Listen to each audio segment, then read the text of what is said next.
নমস্কার, বৈচিত্র্য কথায় সকল শ্রোতা বন্ধুকে জানাই সাদর আমন্ত্রণ। আজকের গল্প ছন্দা বিশ্বাসের লেখা ফেরা। সোপান সিগারেটে লম্বা টান দিয়ে বলল, তাহলে কি ঠিক করলি? পরমের হাতে সিগারেটটা অসহায়ভাবে পড়ছিল। ওরা ফ্রাঙ্কফুর্ট স্টেশনে ঢোকার মুখে বাপাশে একটা স্মোকিং জোনে দাঁড়িয়ে কথা বলছিল। কয়েকজন জার্মান যুবতী দ্রুত সিগারেট নিঃশেষ করে ভিতরে ঢুকে গেল। একজন কোট প্যান্ট পরা ভবঘুরে জুলুজুলু দৃষ্টিতে ওদের দিকে তাকালো। ডান দিকের ভ্যাট থেকে কুড়ানো বিয়ারের ক্যান আর জলের বোতলগুলো একত্র করছে। লোকটার দিকে তাকিয়ে পরম বলল, আজকে রাতটা তো হোটেলে থাকছি, তারপরে ভাববো। সোপান শর্টরুটে ট্রেন ধরতে বেরিয়ে গেল। ফ্রাঙ্কফুর্ট মেন স্টেশন থেকে বেরিয়ে পরমব্রত ট্রাম লাইনের সামনে এসে দাঁড়ালো। নীল রঙের ট্রামটা ইউরো পার্কের দিকে টার্ন নিল। পরমের তেমন কোথাও যাওয়ার কথা ছিল না। গত সপ্তাহে অফিসের কাজে হামবুর্গ এসেছিল। আজ ফ্রাঙ্কফুর্টের অফিসে বাকি কাজ সেরে ফেলল। আগামীকাল ফিরে যাবে, তাই শহরটা একটু ঘুরে দেখবে। তারপরে ফিরে যাবে কোলনে, সেখান থেকে ডাসেলডর্ফ। 2 বছর হতে চলেছে পরম ডাসেলডর্ফে আছে। হাঁটতে হাঁটতে পরম দেখল ফুরফুরে আকাশটা হঠাৎ ঘন কালো মেঘে ঢেকে গেল। কয়েক মিনিট যেতে না যেতেই ঝমঝমিয়ে বৃষ্টি। ও দৌড়ে ট্রাম ডিপোর শেডের নিচে দাঁড়ালো। এক ঝাঁক বাঙালি ইউরোশপে ঢুকলো মাথা বাঁচাতে।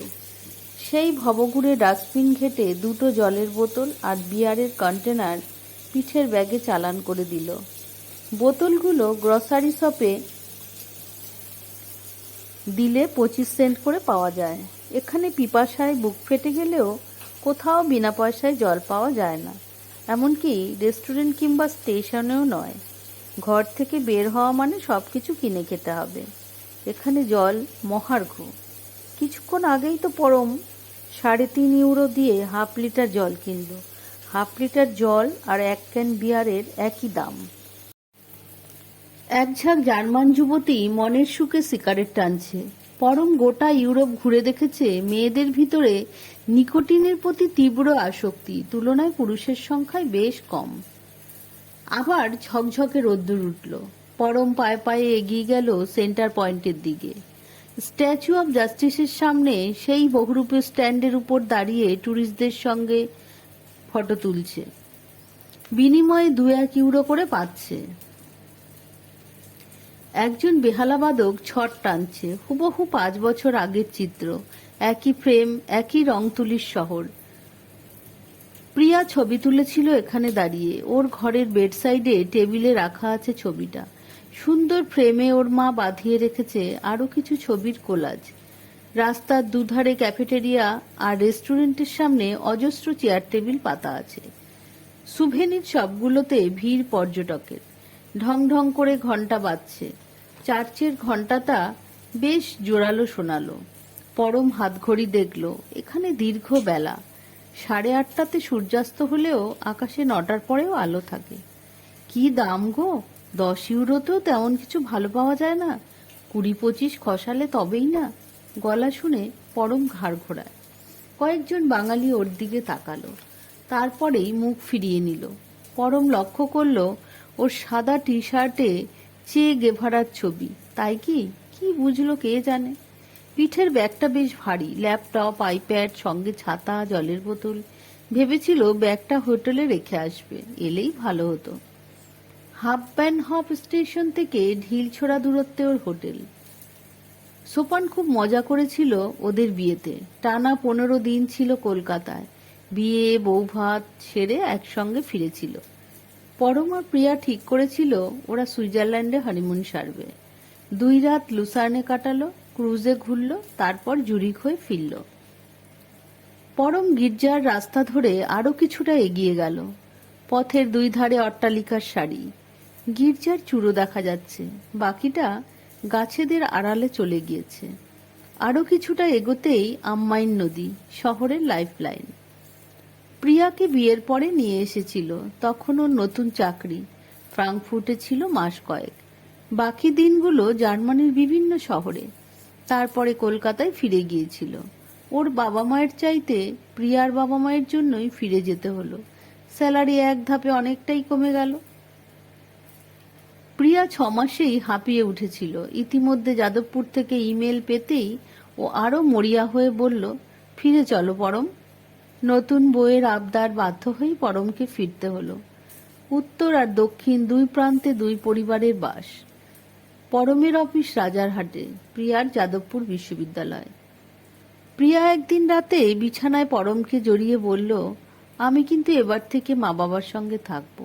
আর আমি বউ ছাড়া একলা, কেটেছে একেলা বিরহের বেলা, গাইব কেন? তুমিও থাকবে আমার সঙ্গে। পরম প্রিয়ার হাতটা সরিয়ে বলল, মানে? বিয়ের পরে তুমি বাপের বাড়ি কাটাবে? কেন, কি হয়েছে? তুমিও তো থাকবে আমার সঙ্গে। আমি নিজের বাড়ি আমার বাবা মাকে ছেড়ে শ্বশুর বাড়িতে থাকবো? প্রিয়া অভিমানী গলায় বলল, এইসব মিডিল ক্লাস মেন্টালিটি ছাড়ো তো।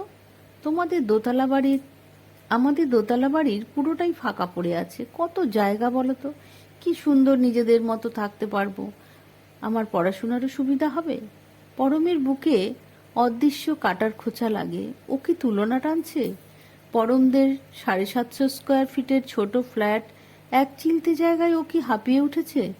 ছোট্ট একটা বেডরুমে সারাটা দিন প্রায় বন্দি হয়েই কাটাতে হয়। নিজের মতো কিছু কিনতে পারেনি আজ পর্যন্ত, রাখবে কোথায়? বিয়েতে পরমও নেয়নি। নিজের ঘর সাজিয়েছিল খাট, wardrobe, dressing table, computer table, দেয়াল জোড়া শোকেস, এমনকি প্রিয়ার জন্য বেডরুম সংলগ্ন একটা ছোট ঘর বানিয়েছিল প্রমোটারকে বলে। এইটুকু জায়গা কিনতেই বাবার সারা জীবনে জমানো টাকা শেষ হয়ে গেল। তবু সেটাই ছিল স্বর্গ।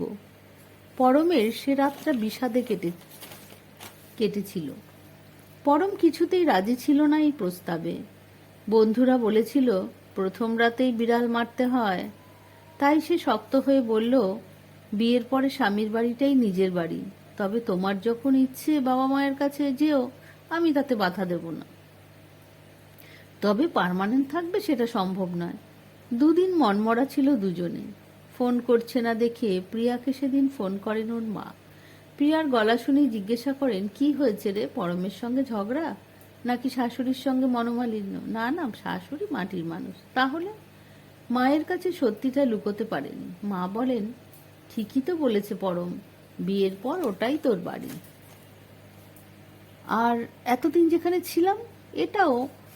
তুমি তো শ্রোডিঙ্গার ইকুয়েশনের মতো বললে, জ্যান্ত বিড়াল মরা আর মরা বিড়ালের গল্প একই। জ্যান্ত বিড়াল আর মরা বিড়ালের গল্প একই সঙ্গে দু জায়গায় কিভাবে থাকা সম্ভব? একই সঙ্গে কেন, যখন মন চাইবে চলে আসবি। আমার মন চাইছে আমি প্রতি উইকেন্ডে তোমাদের সঙ্গে কাটাবো। অমন আবদার করলে চলে না মা, একটু অ্যাডজাস্টমেন্টে আসতে হয়। শুধু মেয়েরাই অ্যাডজাস্টমেন্ট করবে আর ছেলেরা? প্রিয়া একের পর এক যুক্তির খুঁটি সাজায়। না পেরে মা বলেন, তোর সঙ্গে কথায় পারা যায় না, যা পারিস কর। প্রিয়া একটু নরম হয়ে সেদিন পরমকে বলল, তুমি আমাকে অযথা ভুল বুঝো না। আমার বাবা আর মায়ের আমি ছাড়া আর কে আছে বলো? আমি যদি তাদের না দেখি কে দেখবে? তুমি যেমন তোমার প্যারেন্টসের কথা ভাবছো, আমাকেও তো তাদের কথা ভাবতে হয়। আমি কি তোমার বাবা মাকে নিজের ভাবি না? তাদের কিছু হলে আমি দেখব না? আমার বাবার হাই প্রেশার, মা অসুস্থ, আমার কত চিন্তা। কিছুদিন প্রিয়া বাপের বাড়ি কাটালো। পরম একদিনের জন্যও গেল না। পরে মায়ের চাপে পরম কিছুটা নরম হয়ে প্রিয়াকে আনতে এলো। ঠিক হলো শুক্রবার ইউনিভার্সিটি থেকে প্রিয়া বাপের বাড়ি চলে যাবে। পরম চুপ থাকলো। ব্যালকনির রেলিংয়ে ভর দিয়ে রাস্তার দিকে তাকিয়েছিল। ভাবছে, এত অল্প সময়ে সম্পর্কে ঘুণ ধরবে ভাবতে পারেনি। কিভাবে জীবন শুরু করেছিল। ওদের নিয়ে বাবা মায়ের কত স্বপ্ন ছিল। পরিস্থিতি এমন পর্যায়ে গড়ালো যে বাবা মা বাধ্য হয়ে বলতে, যদি চাস আলাদা থাকতে পারিস। সত্যি তো, নতুন সংসারে এমন পুরনো ঝরঝরে ফ্ল্যাটে থাকতে ভালো লাগে? মায়ের ঠোঁট কেঁপে উঠল। তোদের সুখেই আমাদের সুখ, তুই অসুখী হলে আমরা মরে যাব। বাবা নিশ্চুপ। পরমের চোখ সহসা আর্দ্র হয়ে পড়ে। প্রিয়ার চাপে পড়ে বুক করতে হলো নতুন ফ্ল্যাট দক্ষিণ কলকাতায়। তবে শ্বশুরের টাকায় নয়, নিজের জমানো টাকা সঙ্গে লোন নিল। আবার বৃষ্টি শুরু হলো। পরম দৌড়ে সামনের ক্যাফেটেরিয়াতে ঢুকলো। 1 কাপ কফি অর্ডার দিয়ে কর্নারের টেবিলে বসলো। ওয়েটার 1 কাপ ক্যাপুচিনো কফি রেখে গেল। নিজের ফ্ল্যাটে ঢোকার পরে প্রিয়া অন্যরকম হয়ে গেল। কত হাসি খুশি, একেবারে নিজের একটা সংসার, মনের আনন্দে ঘর সাজাচ্ছে। ততদিনেও কনসেপ্ট করলো, বলল এবারে তোমার মা বাবাকে এখানে নিয়ে আসবো। পরম জড়িয়ে ধরল প্রিয়াকে, এমনটাই তো চেয়েছিল। বুদ্ধি করেই শাশুড়ি পরমকে দক্ষিণে ফ্ল্যাট বুকিং করালো। এক পাড়াতে থাকলে প্রিয়ার মনে হবে না রাতটা বাবা মায়ের কাছে কাটাই। ওরা যখন খুশি আসছেন, যা রাখছেন দিয়ে যাচ্ছেন, একসঙ্গে ঘুরতে যাচ্ছেন, এমন সহজ সমাধান হবে বুঝতে পারেনি। মাঝে কয়েক বছর দুজনের ভিতরে কত কিছুই না ঘটে গেল। এক সময় ডিভোর্সের পর্যায়ে চলে গিয়েছিল।